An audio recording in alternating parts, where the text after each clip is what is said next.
Welcome to LeadOn, the podcast for nonprofit leaders who are ready to thrive in change. Brought to you by CNA, Social Impact Consulting, and powered by Notebook LM, we're here to help you lead with clarity, courage, and consistency. No binders, no buzzwords, just bold leadership that moves missions forward. Our deep dive today is, well, it's custom tailored for the nonprofit leader who is ready to stop just surviving and really start thriving. We're going straight to the core engine of mission momentum, the board. And our sources lay out exactly why let's call it the old model of governance, is quietly, sometimes very politely, holding organizations back from their true potential. It really is. And that feeling of stagnation, that frustration so many leaders feel, that's often rooted in an underpowered board. If a board is still operating like it was, say, back in 2012, focused on compliance and social networking, it's not traditional. It's actively underperforming. The world has just changed too radically for what you might call decorative governance. Decorative governance. I like that. Yeah. High-performing boards today have a much sharper mandate. They create clarity, they protect the mission's relevance in a really volatile world, and they help the organization make smarter, faster decisions. Okay, let's unpack this. Because, you and I have both sat in those boardrooms where everyone is genuinely smart, highly committed, completely mission-aligned. There's no drama, no big ego clashes. And yet somehow that board still fails to generate real strategic impact. So why do good, committed people fall into that trap? What did that old model of passive governance even look like? Well, the old model rewarded passivity. The sources describe a style where the board's main job was to, approve a budget that was already set, maybe make a few social introductions, definitely attend the gala, and then, and this is key, essentially stay out of the way. Right. Their biggest strategic moment might have been clapping when the CEO presented a really nice-looking dashboard with all the numbers pointing up. And in today's environment, that just doesn't cut it. It's not just slow. It's an active liability. When threats change every quarter and community needs evolve instantly, that passive approach is dangerous. And speaking of liability, you're really talking about the biggest asset any nonprofit has, which is trust. Exactly. Trust is so precious, and you have to earn it and protect it constantly. Our sources point to Independent Sector's 2025 trust research, which found that 57% of Americans report high trust in nonprofits. That's huge. That's way higher than other sectors. It's a massive advantage. But here's the crucial insight. The board is either actively helping maintain that asset through real diligence and foresight, or it's accidentally bringing it down through that nice but busy governance. A single scandal, a single failure, erodes public faith in the entire sector. So the hidden cost of an underpowered board is the erosion of public credibility. That makes perfect sense. So if we need to shift from passive and polite to, proactive and high-performing, we have to change the whole job description. The first big characteristic I see in the sources is that high-performing boards treat strategy as their continuous year-round job, not just a once-a-year retreat thing. It is a huge mindset shift, but the data really proves its necessity. Board sources leading with intent research shows something pretty profound. It found that setting strategy has actually risen above fundraising as the single top priority in newer governance research. Wow, that's a big deal. It's huge. Yeah. Because it completely redefines the board's identity. They move from being, just revenue generators to being mission guardians and strategic decision makers. Now, hold on a second. Because for a lot of organizations, especially the smaller ones, fundraising is survival. So if we're asking boards to spend less time dialing for dollars and more time on strategy, isn't there a risk that the financial health will suffer? That feels a little counterintuitive. That's the exact tension we have to address. The sources are really clear on this. They caution that boards prioritizing fundraising above all else often do it at the expense of strategy, relevance, and ultimately their impact. They're confusing the tool with the mission. Precisely. You confuse the tool, fundraising, with the mission, which is strategy. If you just chase dollars without a clear strategic roadmap, you end up serving the funder's agenda, not your community's needs. And you mentioned there's data to back that up, that focusing only on the dollars actually hurts performance in other areas. It does. Executives who rate fundraising as their board's highest priority actually report lower overall ratings in multiple other areas of board performance. Like what? Like planning and oversight. High-performing boards focus on resourcing the strategy they've already built. They ask, what are we choosing, what are we not choosing, and what's the rationale? When strategy is weak, the meetings just fill up with noise, committees spin their wheels, decisions get delayed, and the staff is left making these strategic Best guesses, because the board hasn't provided the framework. Okay, that clarifies that strategic shift. So let's move to the accountability shift. This is characteristic 3, getting serious about what the sources call authorized voice. This sounds like it's about confronting power dynamics. This is where governance gets political, not partisan, but about who holds the power. It raises a really critical question. Who has the legitimate authority to shape the organization's direction and, define what success even looks like? BoardSource's purpose-driven board leadership framework introduces this concept of authorized voice and power. Mm-hmm. And it insists that the organization's direction and strategy should be informed and, authorized by the people who are actually impacted by the work, the community. So the behavioral test here is pretty intense then. Does the board act like the community it serves is the boss, or does it just treat the community as an audience? Precisely. And when you look at governance through that lens, you immediately run into some pretty big structural issues. You mean diversity, or the lack of it? Yeah, the lack of representative voice.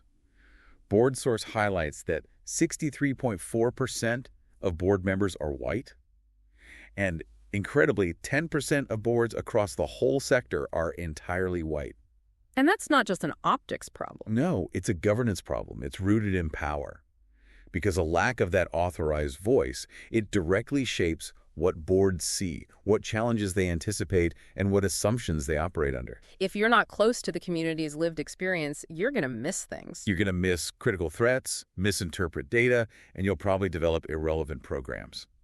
That lack of diversity is a failure of foresight and accountability, and it's built right into the structure. So a high-performing board has to actively work to dismantle that. Exactly. They have to bring that authorized voice into the room. Okay, so if we agree the community is the boss, that profoundly shifts the operational side of governance. Let's dig into characteristics 4 and 5 about moving from micromanagement to clean governance. Right. Starting with the basic legal role. The National Council of Nonprofits is very clear. Board members are fiduciaries. They're responsible for ethical and legal governance, sound financial management, and making sure there are adequate resources to fulfill the mission. That's the core. And the crucial distinction here, where so many boards get tripped up, is understanding the difference between the board's lane and the staff's lane. It's where the momentum always dies. High-performing boards have this institutional clarity. They understand the difference between governance oversight, that's the board's lane, dealing with direction, risk, policy. And operational execution, the staff's lane. Exactly, the day-to-day. High-performing boards don't help by getting involved in the color of the new brochure or arguing about which vendor to use. That's micromanagement. They help by making clean, timely, strategic decisions that only they can make. Which brings us right to characteristic 5, how they design their meetings. If most board failures start with passive meeting design, how do the best boards flip that script? They view the meeting as a strategic asset, not just a necessary evil. They completely redesign the whole cadence of it. So they spend way less time listening to staff reports that, frankly, could have been read in a board packet 2 days ago. Okay, so what do they do with that time instead? They dedicate that precious face-to-face time to strategic choices, to difficult trade-offs, to scenario planning, risk analysis, and really deep discussions about impact. They start rewarding passivity. That's it. Passive meetings are just information sharing. It rewards people for just showing up and listening. High-performing meeting design forces participation. They use consent agendas for the routine stuff and push the hard strategic work to the center.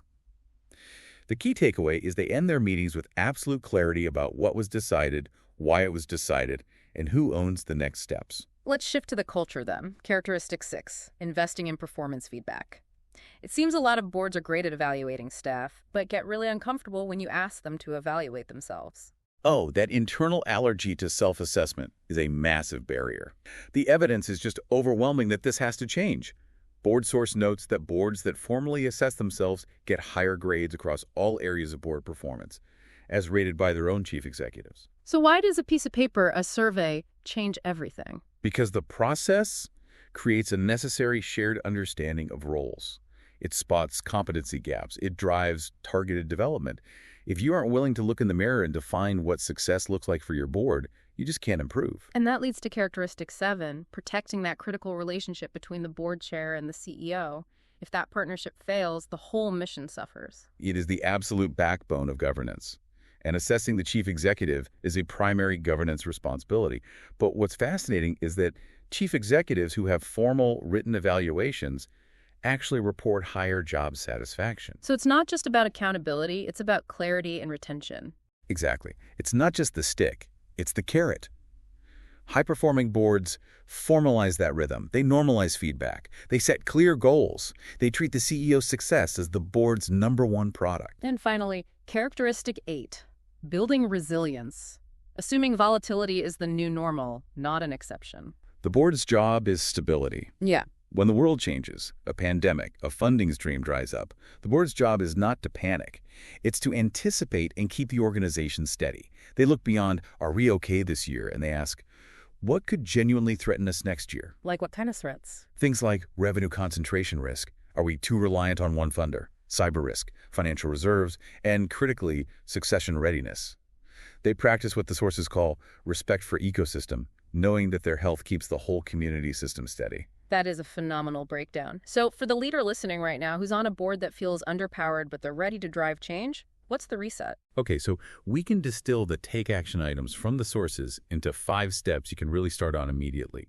First, define the board you're becoming in behavioral terms. Don't just say strategic. What does that actually look like? Does it mean 50% of your agenda is for decision-making? Does it mean your dashboard tracks impact, not just activity? Be specific. Okay, second, realign board time to strategy. This means you have to redesign your agenda right away. Shift those staff reports to pre-reads and use that liberated time for the real work. Choices, trade-offs, and risk. Third, run a board self-assessment. And this is crucial. Actually use the results. Treat it like a real development plan, not just a formality you file away. It's the tool that creates that shared understanding. Fourth, you said, strengthen the CEO partnership. Normalize that formal evaluation rhythm. We saw that data, written evaluations correlate with higher CEO job satisfaction. Make it regular, not an annual surprise. And finally, fifth, make risk and resilience a standing non-negotiable agenda item. Don't wait for a crisis. Regularly review those key threats: financial sustainability, revenue concentration, reputation, and succession. That is the ultimate act of high-performing governance. As we wrap up, just remember that core challenge. The source material stresses that you have to define the board in behavioral terms. You have to shift the culture from just being nice to being effective. So what specific practical action will you take this week to change a board behavior that currently rewards passivity instead of driving urgent action? That's a wrap on LeadOn. If you're fired up to lead with more clarity and follow through, hit subscribe and share the episode. You'll find us on Spotify and at leadonpodcast.com. Until next time, stay focused, stay bold, and lead on.